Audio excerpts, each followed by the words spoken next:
se recogieron, abordamos, se empezaron a abordar los temas que son de las derivadas de funciones trascendentales, de logaritmos, exponenciales y funciones trigonométricas, ¿vale? Que fue lo que vimos en la sesión pasada.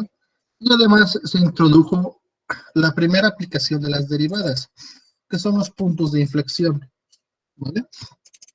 Ahora, ¿qué son los puntos de inflexión y para qué me sirven a mí? Generalmente en matemáticas llegamos a tener, por así decirlo, funciones, ¿vale? No sé, vamos a poner aquí y igual a 7x cúbica menos 4x cuadrada más 10, por decirlo. Tenemos esa función. Entonces, tendríamos que graficarla, o tendríamos que hacer nuestra tablita. Bueno, pues está muy abajo. XY, empezar a darle valores a X, para que cuando yo los meta aquí en la función, me empiece a dar los valores de Y. ¿Vale? Eso es lo que normalmente hace para poder graficar. Pero, por así decirlo, es un procedimiento algo tedioso. Entonces, tenemos lo que son los puntos de inflexión. ¿Qué me dicen a mí estos puntos? Estos puntos me dicen cuando la función empieza a subir o empieza a bajar. ¿Vale? ¿Qué quiere decir? Supongamos que queremos graficar la función que está acá, la que tengo aquí en la pantalla, ¿no? Entonces, si yo saco los puntos de inflexión, me va a decir exactamente en qué punto la gráfica empieza a subir, baja para que vuelva a subir, ¿vale? Me dice exactamente esos puntos. Por ejemplo, va a decir, pues en el punto tal, aquí, en esa coordenada que está acá, vamos a poner otro color. En esa coordenada de acá, la gráfica va a empezar a subir. Y me lo dice el punto de inflexión.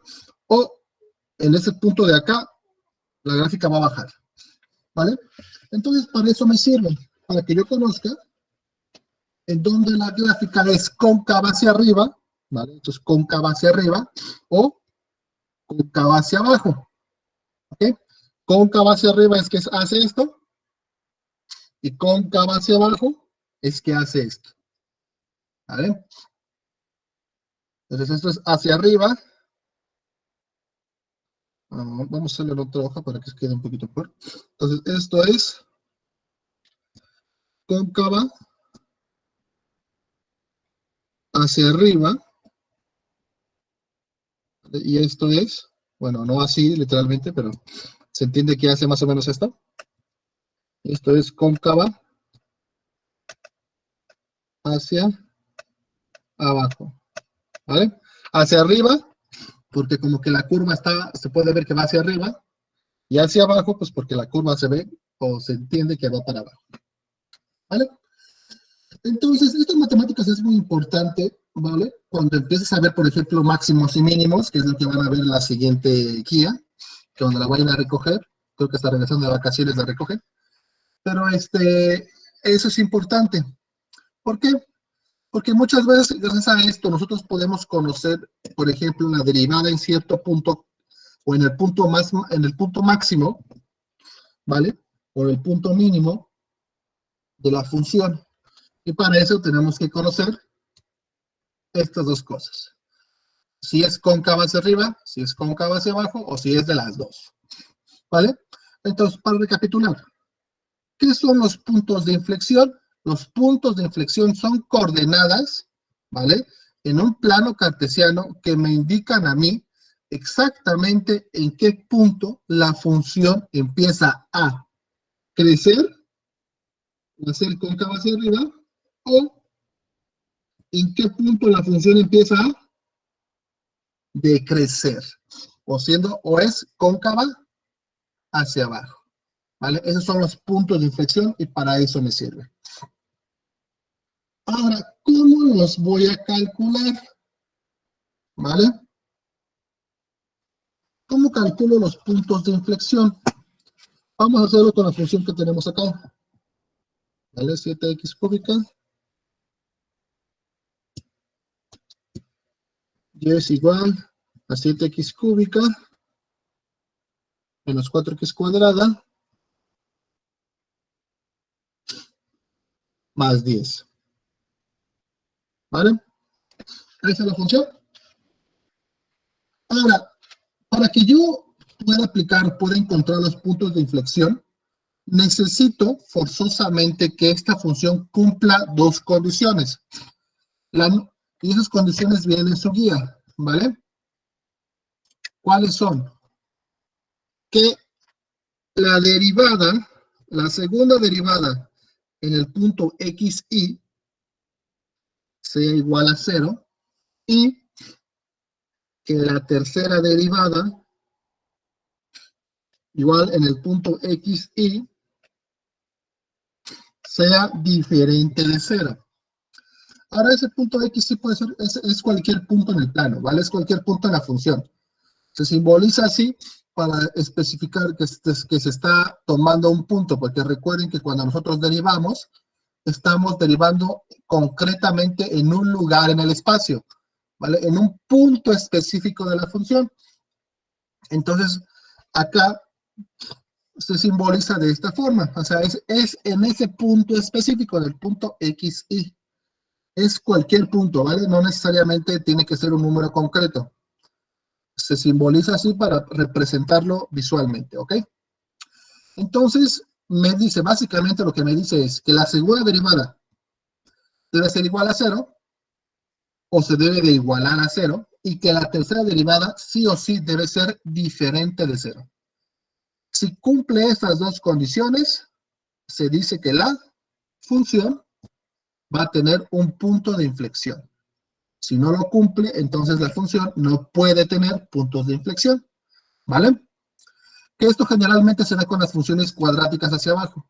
Una función cuadrática no le podemos sacar un punto de inflexión, ¿vale? Porque la tercera derivada sería 0. Entonces, como no es distinto de 0, ya no tiene punto de inflexión, por lo cual no se lo podemos obtener a través de este método. Entonces, generalmente, nosotros lo vamos a ocupar con funciones cúbicas, cúbicas, cuartas, quintas, sextas, hasta del cubo hacia arriba. Del número 3, el exponente, que es el máximo, hacia arriba, ¿vale?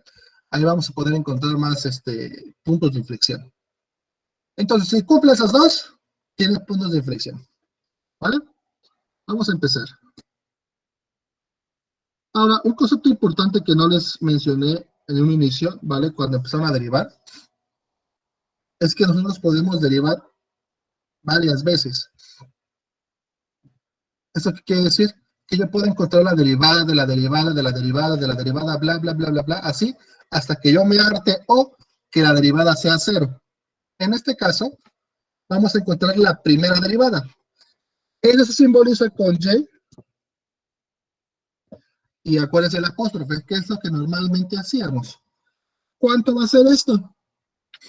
Sacamos la derivada de esto, 3 por 7, 21, x cuadrada, menos 8x, ¿vale? Recuerden las reglas que aplicamos aquí para derivar, y qué pasa con el 10 cuando se deriva. El 3 baja a multiplicar al 7, que sería 21, y al 3 le resto 1, que me quedaría este 2 de acá. Lo mismo acá, el 2 baja a multiplicar al 4, que sería el 8 que tengo acá, y a ese 2 le resto 1, y por eso aquí aparece un 1, o si quiere, o si quiero, no lo puedo colocar. Ya es la decisión de cada uno, ¿vale? Entonces, una vez que obtuve la primera derivada, ¿qué voy a hacer ahora? Voy a volverlo a derivar, ¿ok? Pero ahora se preguntan, ¿qué va a derivar? La primera derivada es lo que yo voy a derivar. ¿Cuánto va a quedar? 2 por 21, me queda 42x menos 8. Y esta es mi segunda derivada. ¿Por qué? Porque ahora en lugar de una coma, bueno, de un apóstrofe, ahora hay 2. Una vez que obtienen la segunda derivada, hay que ocupar la regla que vimos anteriormente, que me decía que la segunda derivada se tenía que igualar a 0. Entonces agarro 42x menos 8 es igual a 0. ¿Y qué estoy generando con esto? Una ecuación sencilla, ¿vale? Es una ecuación sencilla, entonces la voy a resolver. 42 es igual a 8, bueno, 42x, vamos a hacerlo acá. Recuerden, este 8 está restando, pasó a sumar. Entonces, x es igual a 8 sobre 42, ¿vale? Podríamos dejar así la fracción, porque en este caso no es divisible entre 8, o la podemos simplificar, ya es decisión de cada quien. Recuerden que siempre les recomiendo trabajar con la fracción, o con el número decimal. Si lo quieren convertir en decimal, está bien, no hay ningún problema, pero siempre es mejor o más preferible trabajar con la fracción. En este caso, simplificarlo más, quedaría 8 es igual a mitad de 8, 4, mitad de 42, 21. 4 21. ¿Vale? Si ustedes quieren trabajar con el decimal, pues únicamente agarramos su calculadora, la dividimos, 8 por 42, me da 0.19, ¿vale? Por no agarrar todos los decimales que me salen. ¿Ok? Ahora, una vez que ya encontramos esto, lo vamos a dejar tantito de lado, ¿vale? Tantito. Y vamos a pasar a obtener la tercera derivada. Para obtener la tercera derivada, voy a volver a derivar la segunda derivada.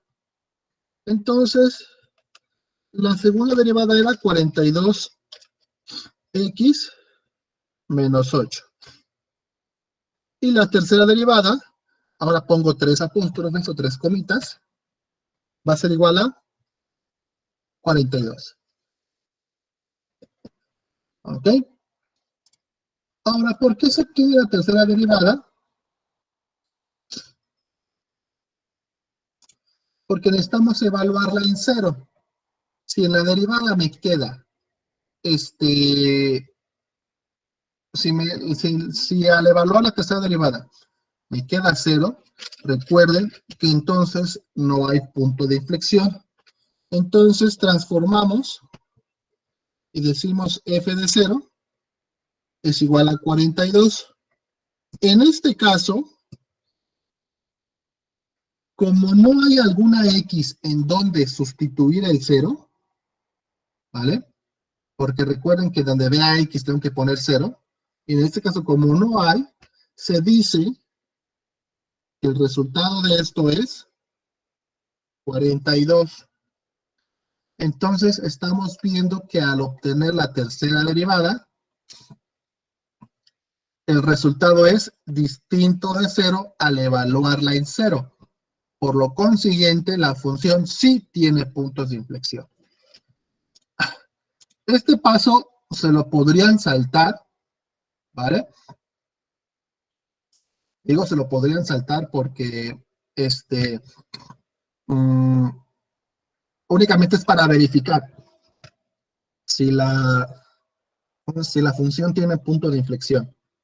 Pero pues todas las funciones cúbicas, todas las funciones cuartas, quintas, sextas, las que sean hacia arriba, mientras el exponente vaya aumentando, todas esas funciones siempre van a tener este punto de inflexión. Aquí lo hacemos únicamente pues para verificar, ¿no? Para estar 100% seguros. Pero siempre van a tener puntos de inflexión. ¿Ok? Entonces ya verificamos, ya comprobamos que la función tiene puntos de inflexión. ¿Ok? ¿Qué vamos a hacer ahora? Vamos a encontrar lo que son la coordenada o las coordenadas del punto de inflexión.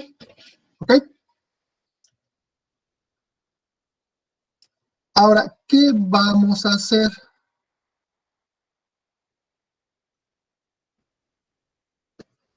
Vamos a poner o vamos a volver a colocar la función original. ¿Cuál es la función original? La función que nunca derivé. Bueno, la función sin derivar, ¿vale? O sea, la función con la que iniciamos todo este merequetengue. ¿Cuál es? Es esta que está aquí. ¿Vale? Vamos a seleccionarla. Es esta que está aquí. ¿Vale? Es la función original. La función con la que empezó todo. Vamos a tomarla. Y igual, ¿a cuánto? 7x cúbica menos 4x cuadrada más 10. ¿Ok? Una vez que obtenemos eso,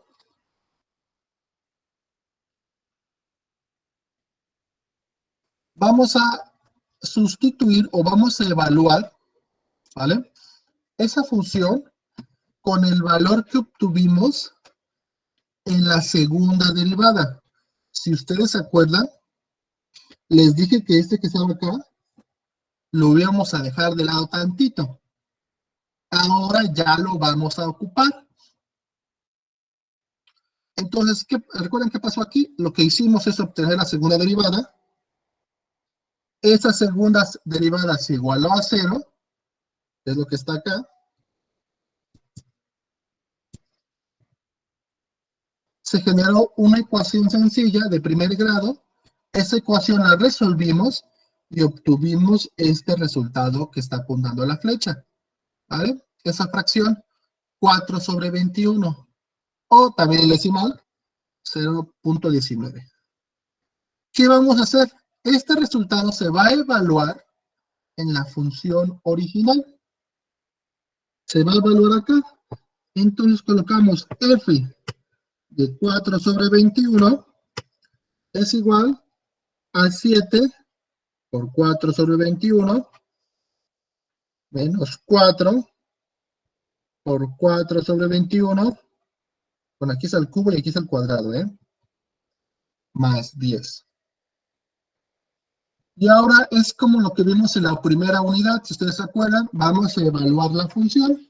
Donde vea x, voy a poner 4 sobre 21. Si ustedes gustan, en este paso es cuando pueden ocupar el decimal.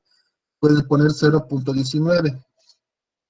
Pero les repito, siempre es mejor ocupar la fracción. Para encontrar la coordenada justa, porque en este decimal no estoy ocupando todos los que me salieron. De hecho son 1, 2, 3, 4, 5, 6, 7, 8, son 9 decimales.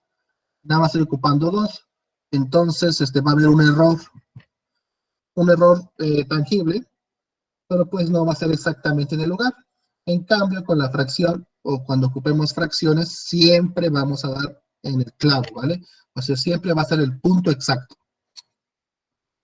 Ok. Entonces, jóvenes, hasta aquí, ¿alguna duda para empezar a hacer el desarrollo de esto? Que lo voy a copiar. ¿Dudas, dudas, dudas? FD.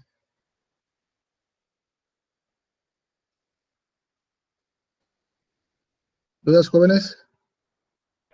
Profe, bueno, ¿Sí, verdad? ¿Qué pasó? antes, ajá, antes cuando, a ver, ¿me puede regresar, por favor? ¿Acá o antes? No, antes, ¿Aquí? ajá. Ahí cuando en 21x al cuadrado menos 8x, pero el 10, ¿qué le pasó? Bueno, ahí no entiendo. Al 10, de aquí para acá. Ajá. Recuerda que cuando tú derivas, la derivada de cualquier número, solito, sin ninguna letra, es 0. Oh, Entonces, ya. aquí iría un más 0, que sería ese 10 derivado. Pero pues se recuerda que si el 0 como no tiene valor, pues no se pone. Ah, sí. Ah, ok, gracias. ¿Alguien de jóvenes otra duda?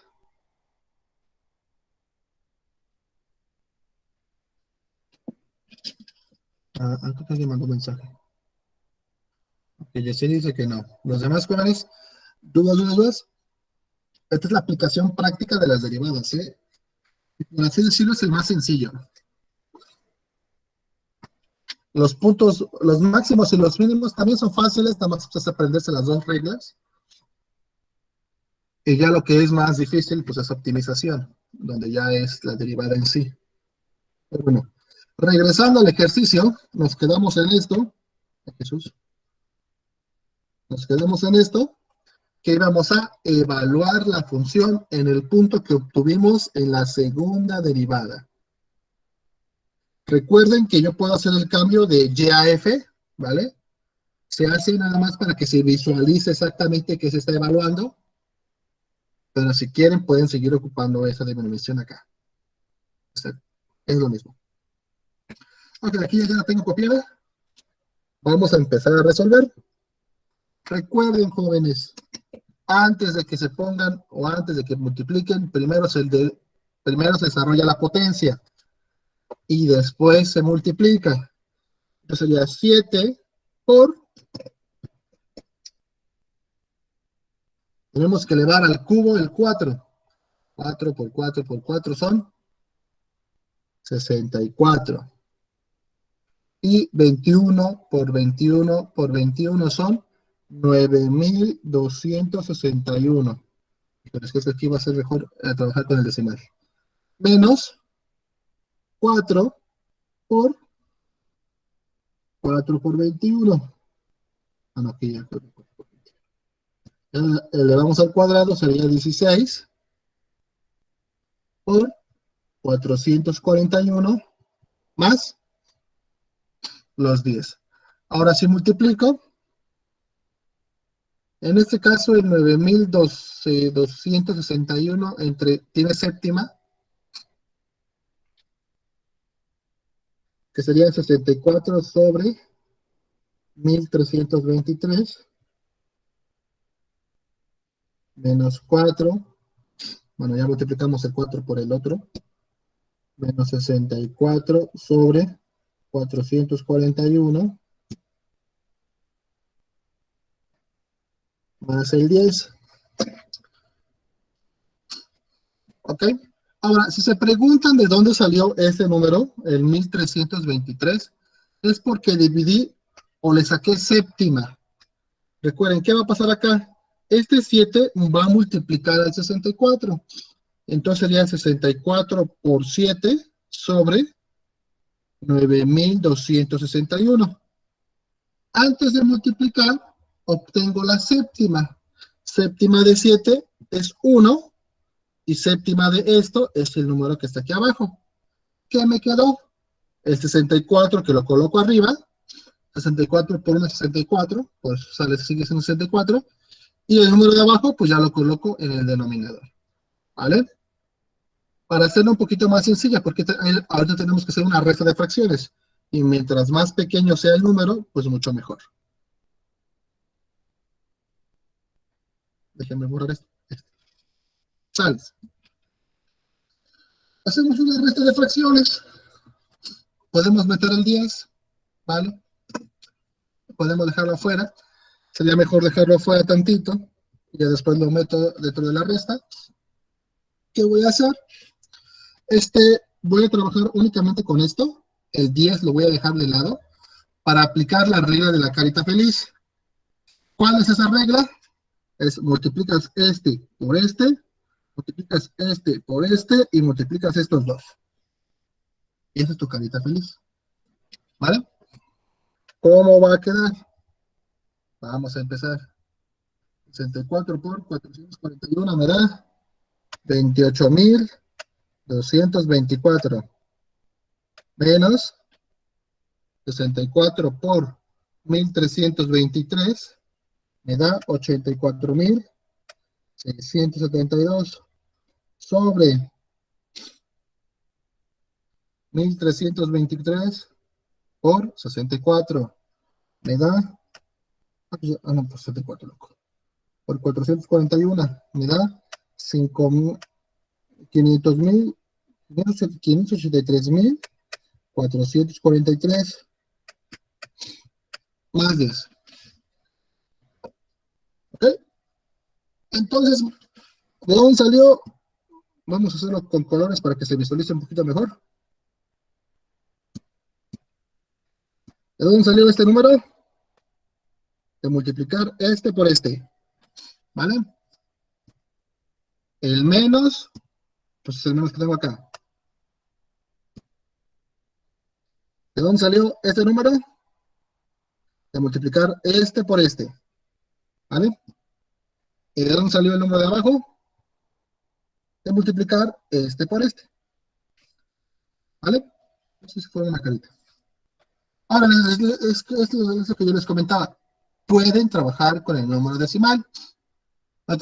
Desgraciadamente, pues salieron números súper grandes. Bueno, ya no queda de otra.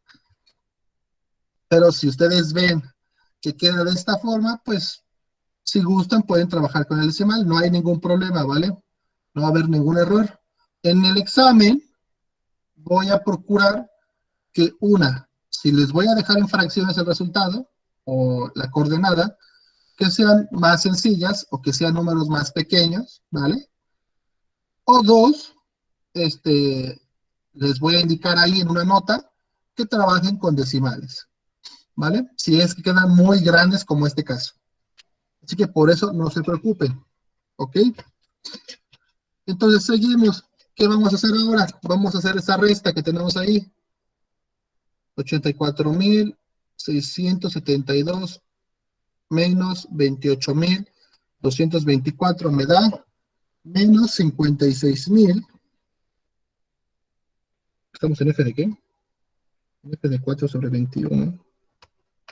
¿Me da cuánto?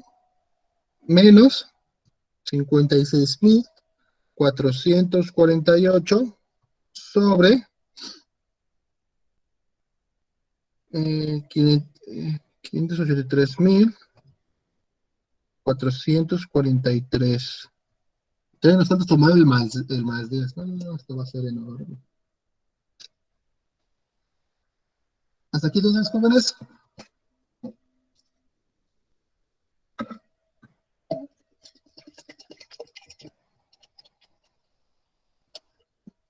Pues ya por último, sumar ese 10 pues sería lo mismo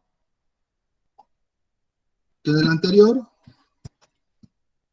¿vale?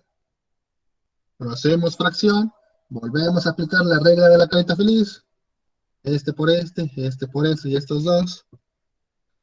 Va a quedar f de 4 sobre 21 es igual a menos 56,448 más 583,443 sobre, es lo mismo, ¿no? Ahí está. Hago la suma. Me va a quedar, permítame tantito. Pero aquí lo mismo. 526,995 sobre 583,443. ¿Vale? Vamos a hacer ya el decimal para no volver a poner este numerote. Entonces, ¿cuánto va a quedar? Entre 583,443. Ok, todo para que sea un 0.9. Ok, es 0.9. ¿Qué hacemos ahora? Una vez que ya evaluamos y obtuvimos, ¿vale? Ese punto, vamos a formar o vamos a pasar a formar la coordenada, ¿vale? ¿Cómo se va a formar? Fácil. Recuerden que una coordenada es x, y. Ya encontramos el valor de x y ya encontramos el valor de y. El valor de x se encuentra en esta segunda derivada. Aquí en la segunda derivada se encuentra el valor de x, que es 4 sobre 21. Entonces nuestra coordenada con x va a ser 4 sobre 21, coma. ¿Cuál es el valor de y? El valor de y es este que acabamos de encontrar, ya sea la fracción o el decimal. En este caso sería 0.9. Y esa es la coordenada de mi punto de inflexión. ¿Qué quiere decir? Que va a hacer una curva hacia arriba, cóncava hacia arriba, o puede hacer una curva cóncava hacia abajo. Pero de que en este punto inicia una curva o inicia un ascenso o descenso, lo va a iniciar. ¿Vale? ¿Dudas, jóvenes? Ahorita vamos a hacer otro más sencillo. Está muy criminal ese.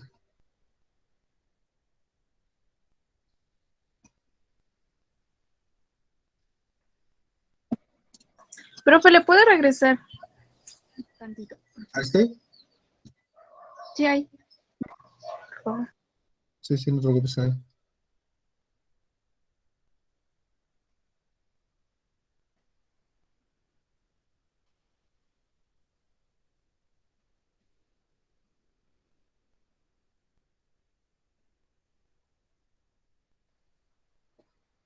Entonces, jóvenes, nada más para aclarar, si les quedan así una fracción tan criminal como esta, pues ya lo más recomendable sería ocupar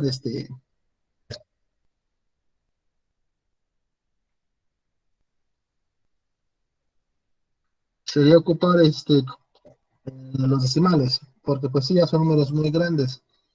Y aquí hay un error, aquí falta un 0, porque estamos multiplicando por 10, no por 1. Entonces, este número está mal, y este decimal está mal.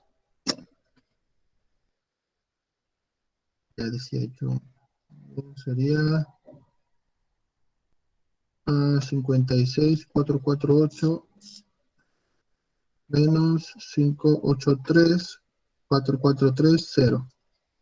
Acá son 5.777.982. Ahora sí, esto entre 583,443. Serían 9.90. Ok. Y la coordenada sería en 9,90. ¿Vale? Eso es lo mejor. Entonces, para X es 4/21 y para Y es 9.9.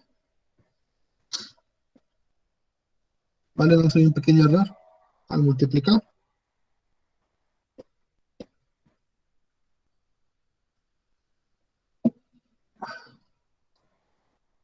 Y listo, ese sería el punto de inflexión. Profe, Mande.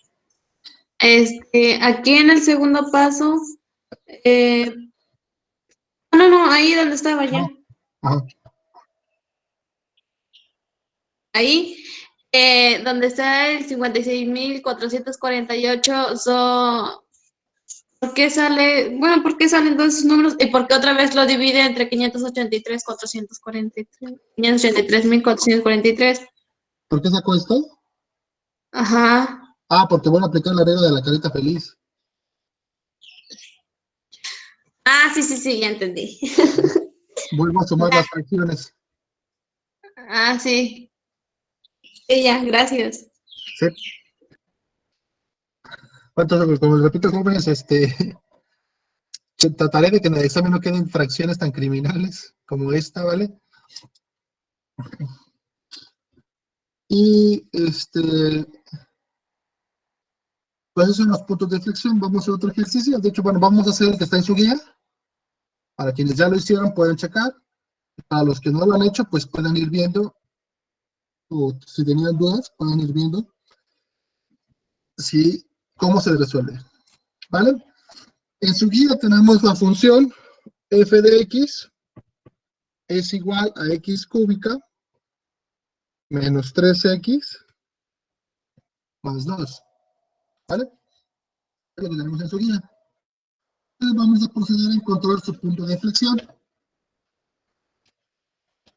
su punto de inflexión sería, vamos a obtener primero lo que es la primera derivada. Entonces, f' de x es igual a 3x cuadrada menos 3.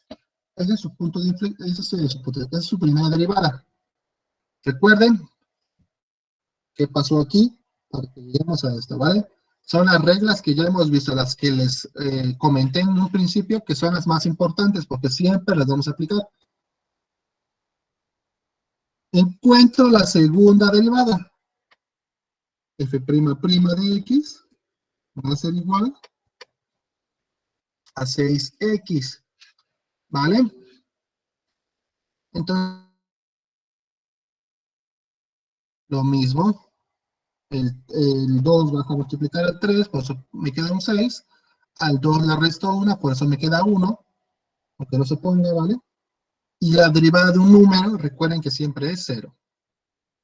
¿Qué se procede? ¿A qué se procede en este caso? Pues recordamos que la segunda derivada es igual a 0. Entonces 6x es igual a 0.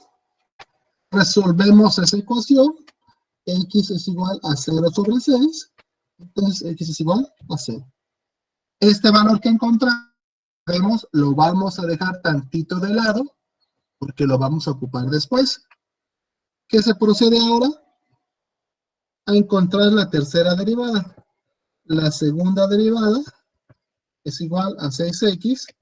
Entonces la tercera derivada es igual a 6. Se debe de sustituir el valor de 0 en la tercera derivada, pero como no hay x, aquí observamos que no hay x, entonces sería f de 0 es igual a 6. Como no hay valor que sustituir en x, se entiende que la solución es 6. Como al sustituir el valor de 0 en la tercera derivada se está obteniendo un número distinto de 0, se dice que la función tiene puntos de inflexión, ¿vale? Recuerden que esto únicamente es para verificar. Nosotros ya sabemos que tiene punto de inflexión, pero pues lo hacemos para corroborarlo, ¿vale? Pero si quieren, este paso lo pueden omitir, ¿ok?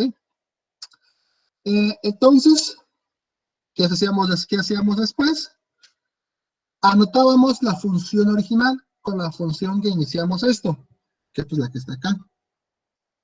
Sería f de x es igual a ¿cuánto?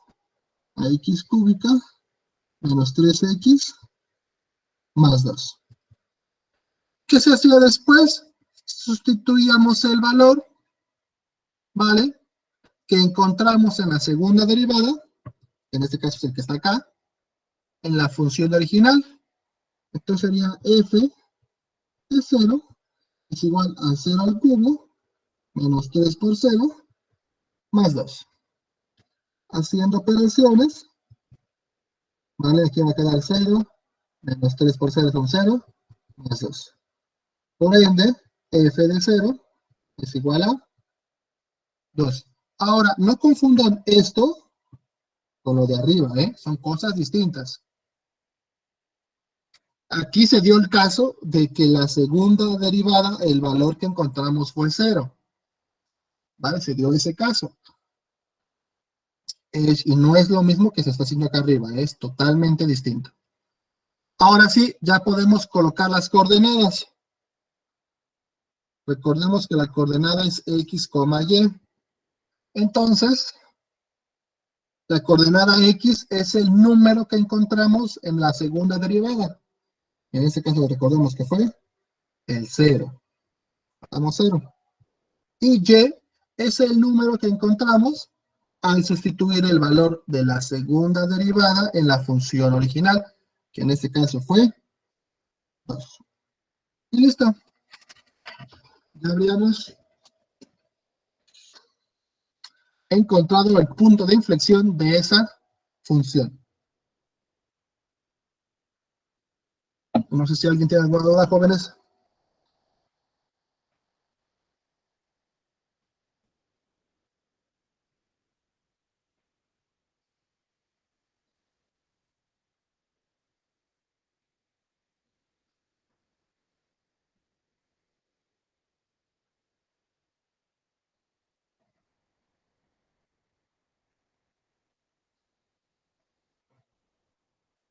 A ver, Stuart dice que no, los demás. ¿Dudas o algo?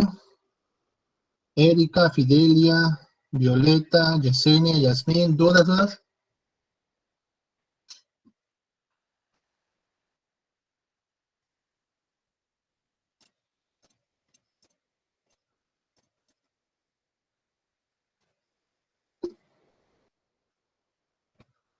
Pues no sé si quieren que hagamos otro o ya pasamos a inglés.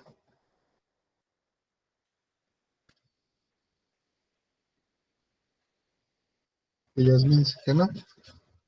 Entonces, jóvenes, pues, hacemos otro o pasamos a inglés.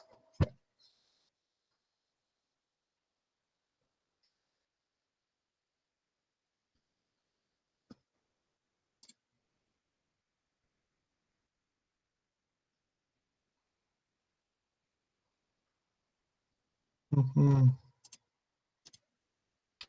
Bueno, pues entonces pasamos a inglés. Entonces, bueno, jóvenes, estos son los puntos de inflexión.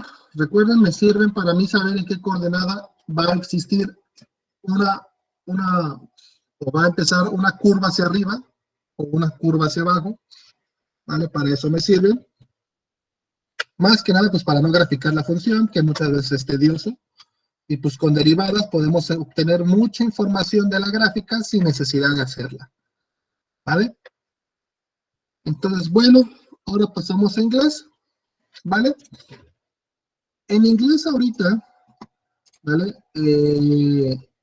Bueno, recuerden que ya la vez pasada explicamos la actividad de Critical Thinking Activity, la actividad de Lucía con sus perros, con el Poppy, y lo que tienen que hacer ustedes, ¿vale?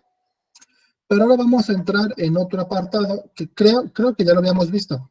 Creo, no me acuerdo. No sé si fue con ustedes o con hace un año. Pero creo que sí. ¿Qué es la voz pasiva? Normalmente en español nosotros también empleamos la voz pasiva. ¿Vale? Generalmente hablamos en voz activa.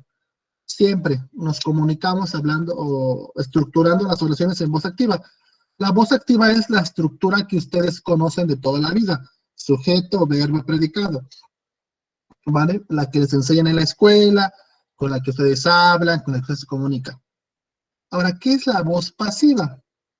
La voz pasiva es como si ustedes estuvieran hablando, bueno, como si estuvieran contando un chisme, ¿vale? Esa es la voz pasiva. No es que tenga que hablar de chismes para que sea la voz, pero generalmente, cuando nosotros le contamos un chisme a alguien, lo hacemos siguiendo una estructura. Por ejemplo, vamos a decir, escuchaste que fulanito de tal estaba fumando afuera de la escuela, o que la señorita tal se estaba besando con no sé quién, ¿vale? Es como si yo estuviera contando a alguien un chisme, ¿ok? Entonces, si ustedes escucharon, remarqué mucho el estaba y el verbo, en este caso era fumando y besando. A través de esa estructura que nosotros empleamos se crea se forma o ya está escrita la voz pasiva, ¿vale? Entonces, vamos a ver. Gramaticalmente, ustedes, yo, cualquier persona, hace esto. En español no lo hacemos, pero se debe hacer. Ponemos un sujeto, ¿vale? Del sujeto ponemos un verbo. El verbo puede estar en presente, pasado, futuro, copretérito, pretérito, el tipo que ustedes dominen en español. Más nuestro complemento, ¿no? Bueno, nosotros le llamamos predicado, complemento, es lo mismo. Ahora, esa es la estructura que siempre vamos a seguir nosotros. ¿Qué pasa con esa es la que, y recordemos que esa es la voz activa, ¿vale? ¿Qué pasa con la voz pasiva? La voz pasiva lo que hace es que el sujeto, ¿vale? Este que es aquí, el complemento cambien de posición. ¿Qué quiere decir? Que ahora vamos a iniciar con un complemento, con el complemento. Después tenemos que usar el verbo ser o estar conjugado de acuerdo al tiempo de acá arriba. Después este verbo va a bajar y se va a ir a pasado participio, que recordemos son las terminaciones ado, ido, to, so, cho. ¿Vale? Después de que colocamos ese verbo en pasado participio, va a venir by, el sujeto, y por último, complementos de tiempo o adverbios de tiempo de frecuencia. ¿Vale? O sea, cosas extra que tiene el complemento. Aquí le ponemos cosas extras.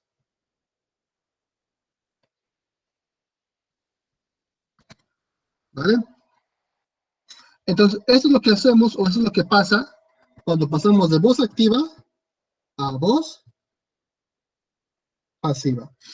Generalmente en español no ocupamos el by, porque siempre recuerden que nosotros cuando hablamos en español omitimos el sujeto.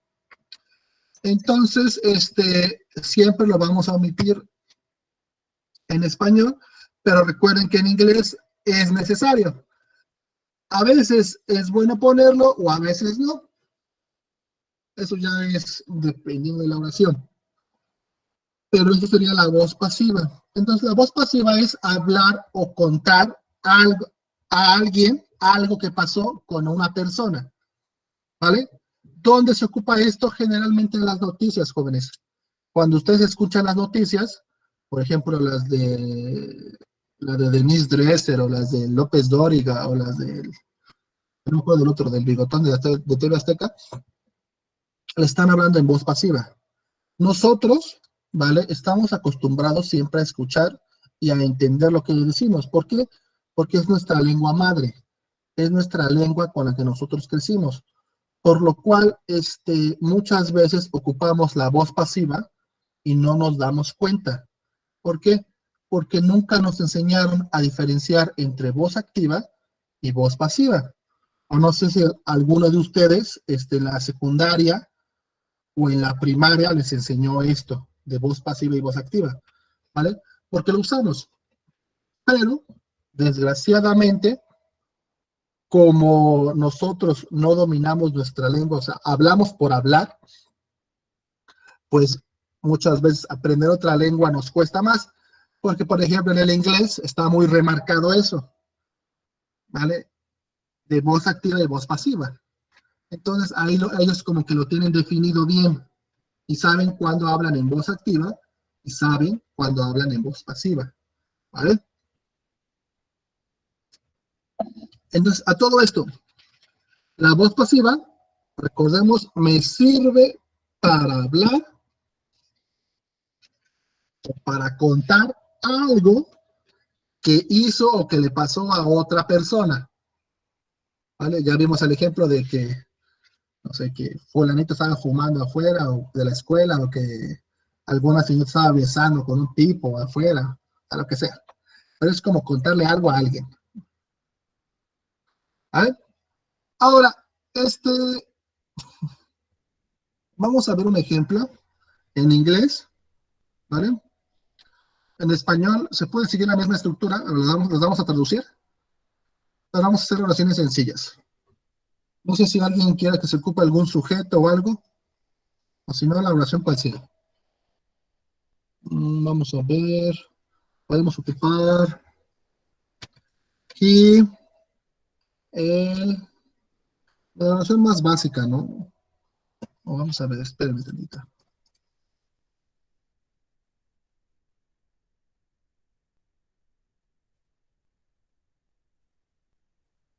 Tenemos una.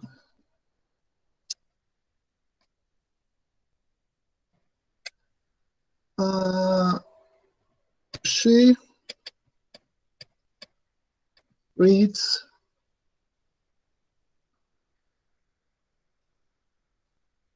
The newspaper every day. ¿Sabes? Ahí está mi oración. La oración está en presente simple. ¿Cómo sé que está en presente simple? Porque me dice el verbo. Porque recordemos que en presente simple para terceras personas, en oraciones afirmativas, al verbo se le agrega ese. Por eso sé que la oración está en presente simple. ¿Vale? Esta oración está redactada en voz activa. ¿Ok? ¿Por qué? Porque sigue el orden de sujeto, verbo y predicado. Vamos a colocar sujeto anaranjado, she, verbo, en azul clarito, read, predicado o complemento, todo lo que está acá. ¿Sales? Ahí está, sujeto, verbo y complemento. Voz activa. Vamos a hacerla en voz pasiva. ¿Ok?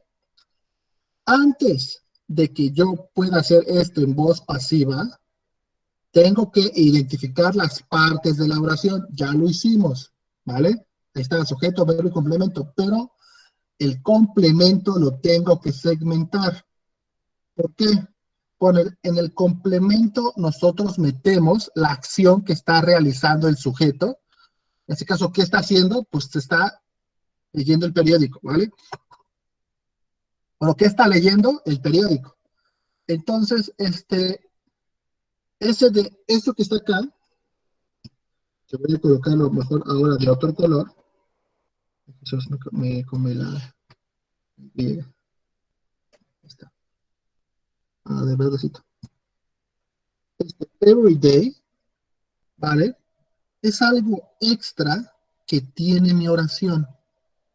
Si yo quito que está acá, y ustedes nada más leen she reads the newspaper, la oración tiene sentido.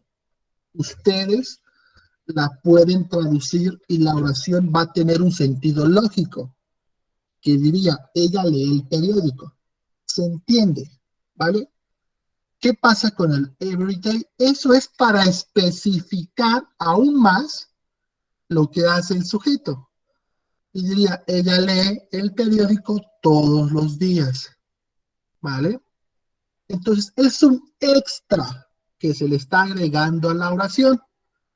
¿Vale? Forma parte del complemento como estructura gramatical, pero es un extra que para formar la voz pasiva no me sirve. Entonces,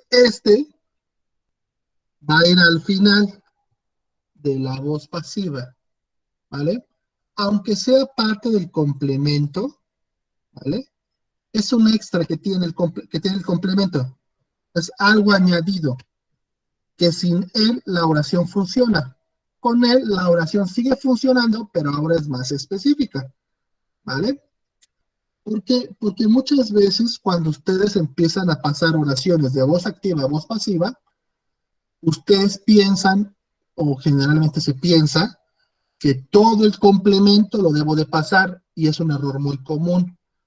No, jóvenes, no todo el complemento se pasa.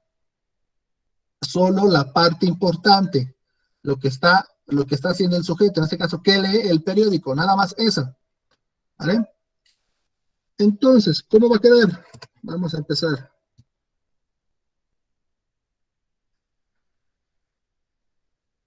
The newspaper. Salis. Recordemos, estructura. Inicio con mi complemento. Ahí está. ¿Qué es? Newspaper. Bueno, the newspaper. Voy con el verbo ser estar. Eso en inglés es el to be. ¿Vale? Voy con el to be. Pero debe ir conjugado. ¿Ok? De hecho, la estructura viene en su guía, así que también la pueden observar. Ahí está bien. El verbo to be conjugado. ¿Vale? Ahora, estoy hablando del periódico. El periódico es una cosa. Por lo tal, es como si yo pusiera aquí it. El verbo to be para la persona it se conjuga como is. ¿vale? Después va el verbo en pasado participio.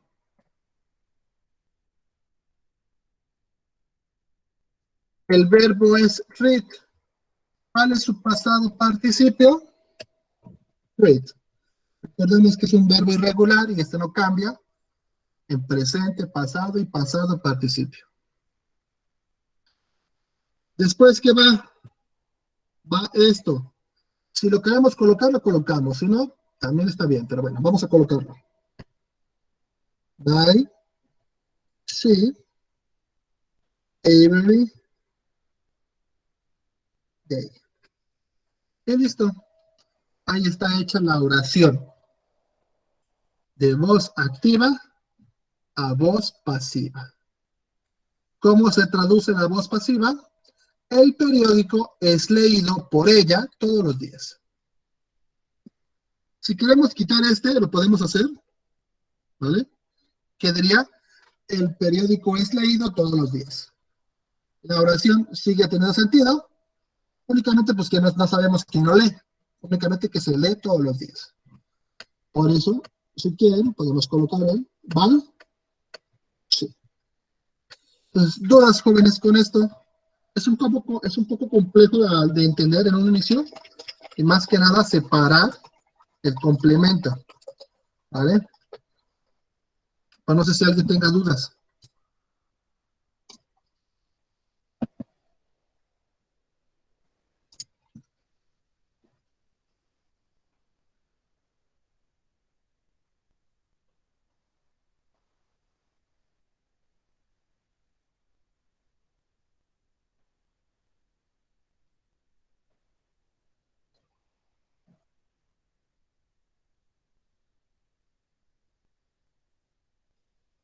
¿Dudas, jóvenes?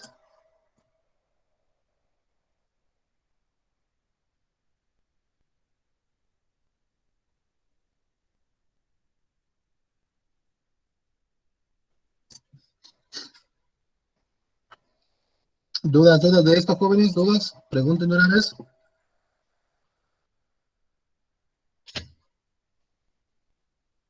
¿Nadie tiene dudas?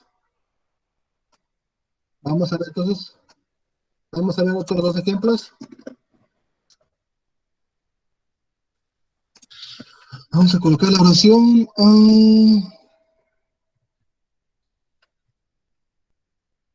He watches. He watch his son in the park. Sales. Esta es la oración. Primer paso, o lo primero que tenemos que hacer es identificar las partes de la oración. Ya sabemos, hay que colocar. Sujeto, he.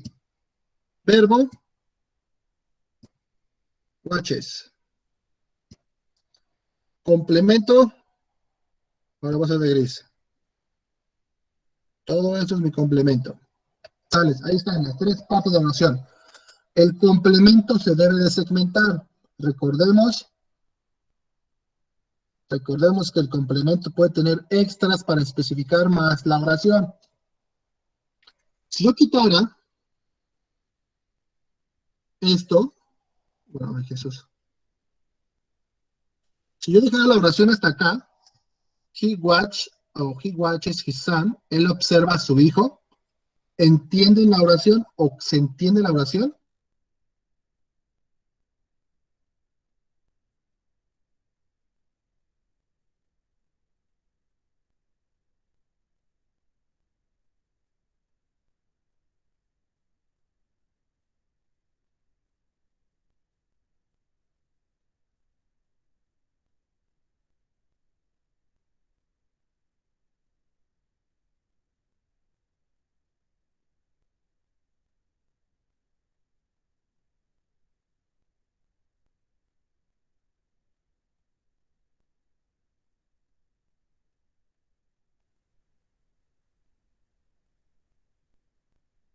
Ahora, jóvenes, tuve un problema, se me salió de la otra pantalla, pero espero que me escuchen de aquí. Vale, entonces déjenme ver si puedo volver a entrar.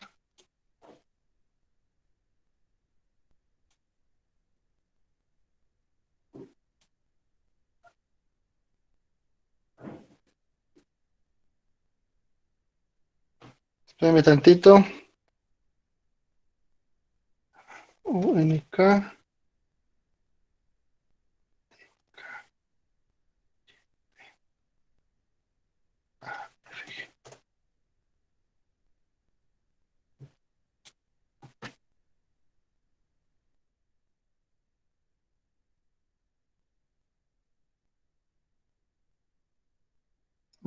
Ahí está ya. Disculpen, jóvenes, ya estoy. Ahora vamos a mirar con lo otro.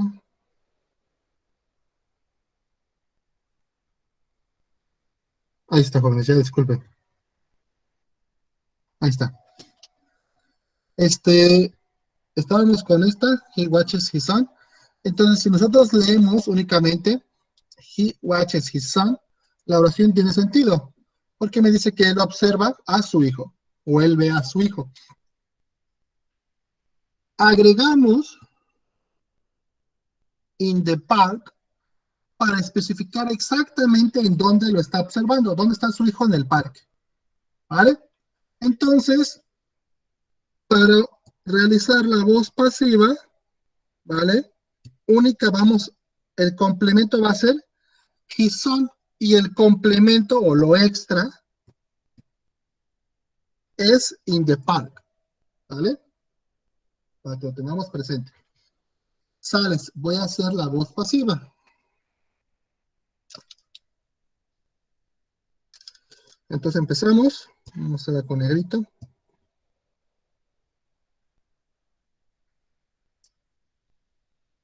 His son, ¿vale? Su hijo is. Recordemos, acá, jóvenes, siempre va a ir lo que es el verbo to be. Siempre. En este caso, como estamos haciendo oraciones en presente simple, ¿vale? El verbo to be siempre se va a conjugar en am, is o are. ¿De qué va a depender? Del sujeto, del complemento que estemos manejando. En este caso es su hijo, que podría ser él. Entonces vamos a ocupar is. ¿Ok? Raramente, y eso es muy raro, voy a ocupar lo que es am. Raramente se emplea.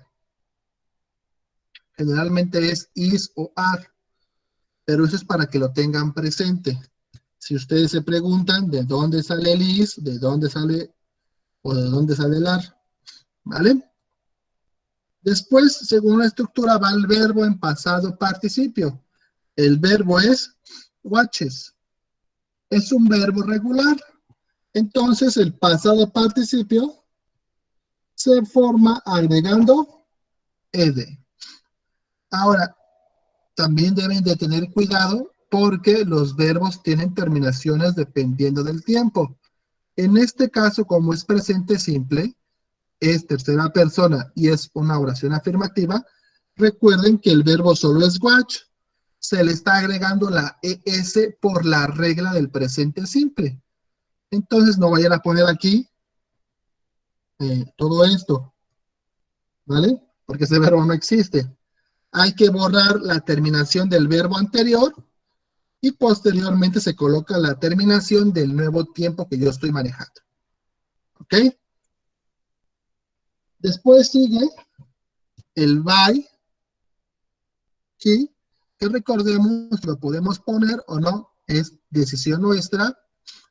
Y por último termino con el resto del complemento. In the park. ¿Qué diría o cómo se traduce esta voz pasiva? Su hijo es observado por él en el parque. ¿Vale? His son is watched by he in the park. Y listo, pasé de la voz pasiva, de la voz activa a la voz pasiva. ¿Vale? Entonces, jóvenes, dudas, preguntas o comentarios de esto.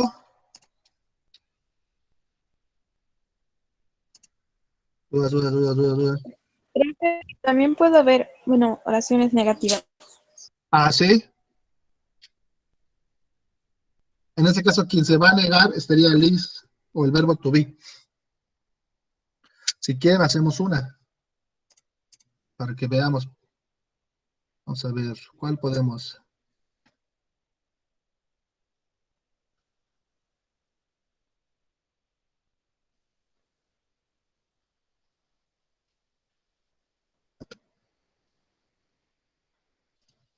Vamos a hacer una negativa. Vamos a ver. Déjenme buscar una oración. Bueno, esta que es sencilla. You don't speak German. ¿Sales? De igual forma, agarramos sujeto, verbo y complemento. En este caso, la oración no tiene algo más, ¿vale? La oración es súper sencilla con las tres partes. Lo único extra que ahora sí se agrega es la negación, ¿vale? Pero el complemento no tiene algo extra. O sea que no nos tenemos que preocupar por separar el complemento, ¿vale? Voy a formar la voz pasiva. ¿Cómo va a ser? Recordemos que iniciamos con el complemento. German, ¿vale? Alemán, o el alemán.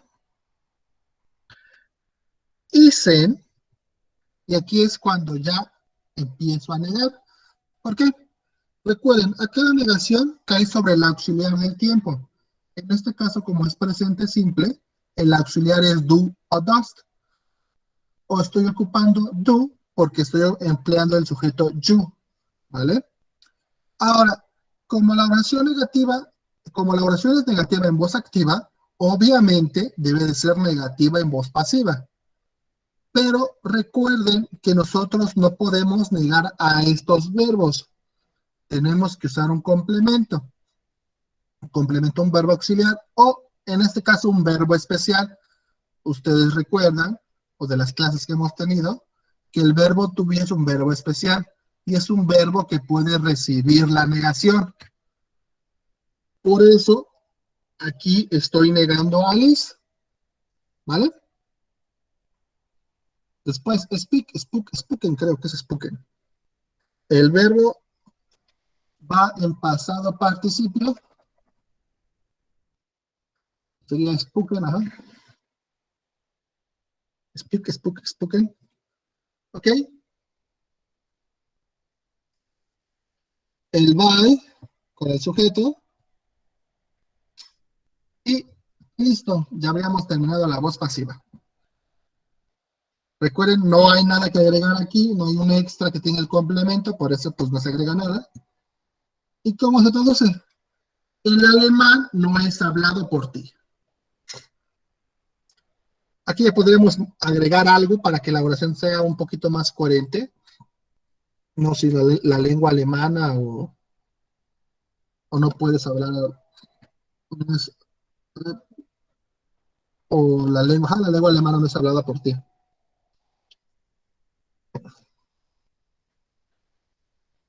¿Vale? Pero si de que puedo hacer la voz pasiva en negación, se puede hacer negación. Y ya en pregunta no he visto muchos ejemplos. Generalmente la voz pasiva se habla en oraciones afirmativas. ¿Por qué? Porque cuando ustedes cuentan, y regresamos a lo mismo, cuando cuentas un chisme, estás contando algo que supuestamente pasó. Entonces, por eso siempre, generalmente, se emplean oraciones afirmativas. Rara la vez que se usan oraciones negativas, pero eso es muy rara la vez, y en oraciones negativas yo casi no he visto ejemplos de voz pasiva en oraciones interrogativas. Puede haber, yo creo que sí, puede haber, pero ahorita únicamente nos vamos a centrar en oraciones afirmativas, porque es donde siempre se ocupa, ¿vale? Entonces, jóvenes, no sé si alguien tiene alguna duda, pregunta sobre la clase. Juan Pablo, si ya si gustas, puedes ver el video en YouTube, lo voy a subir ahorita, ¿vale? Ya que entonces es algo tarde para verlo de puntos de inflexión. Y pues los demás, no sé si alguien tiene alguna pregunta de pensamiento o de inglés, sino para dar por concluida la clase.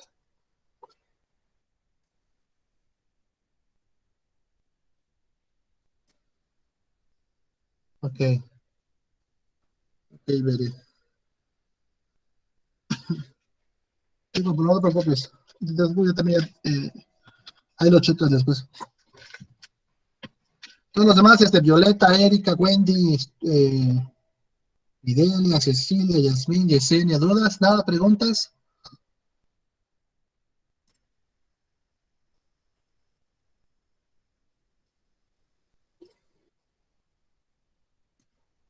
Ok. Bueno, jóvenes, ya nada más para concluir, por favor, prendan su cámara para tomar la captura.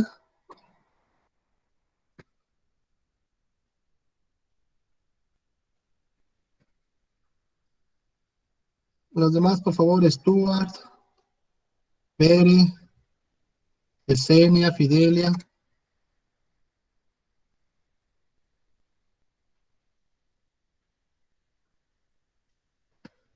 Ya, jóvenes, muchas gracias.